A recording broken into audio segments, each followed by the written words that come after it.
ভাঙনে আশঙ্কার মেঘ জমেছিল মনে। সেই জমি অনেকটাই ফিরিয়ে দিয়েছে তিস্তা। শীতকালীন চাষ শুরু হয়েছে জলপাইগুড়ি শহর সংলগ্ন তিস্তা চরে। বেশ কিছু সময় ধরেই তাই ভাঙন দেখা দিয়েছিল। 1 বিঘা জমি তলিয়ে গিয়েছিল তিস্তায়। ওই জমির উপরে নির্ভরশীল ছিলেন বেশ কিছু পরিবার। নদী ভাঙনের জেরে আর্থিক ক্ষতির মুখে পড়েছিল ওই পরিবারগুলি।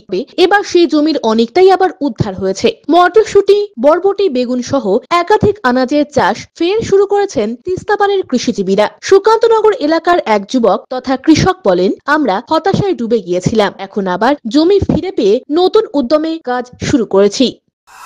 ক্রান্তি থেকে আসি, 6-7 মাসের জন্য এখানে আসি আর কি, চাষের জন্য। এখানেই থাকবেন? হ্যাঁ, এখানেই থাকবো। এখানে থেকেই আমি চাষ করব, ফ্যামিলি নিয়ে আসবো। তো ওইখানে থেকে? হ্যাঁ। তাহলে কি আপনি কি প্রতিবার কি নিজের জমি ছাড়া ভাড়া জমি নিয়ে? হ্যাঁ হ্যাঁ, প্রত্যেকবারে ভাড়া জমি নিয়ে চাষ করি।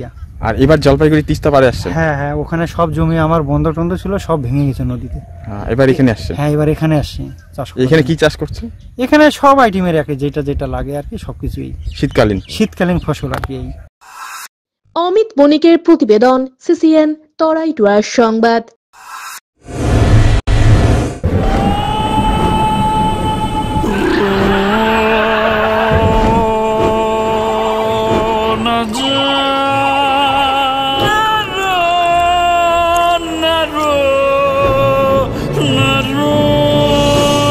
ঘর জল প্রতিরোধী সিমেন্ট দিয়ে না বানালে ঝরবে চোখের জল। জল ঢুকলে কনক্রিট দুর্বল হয়ে যায়। স্টার ওয়েদারশিল্ড সিমেন্ট খারাপ আবহাওয়াতে ঘর ওয়েদার প্রুফ বানায়।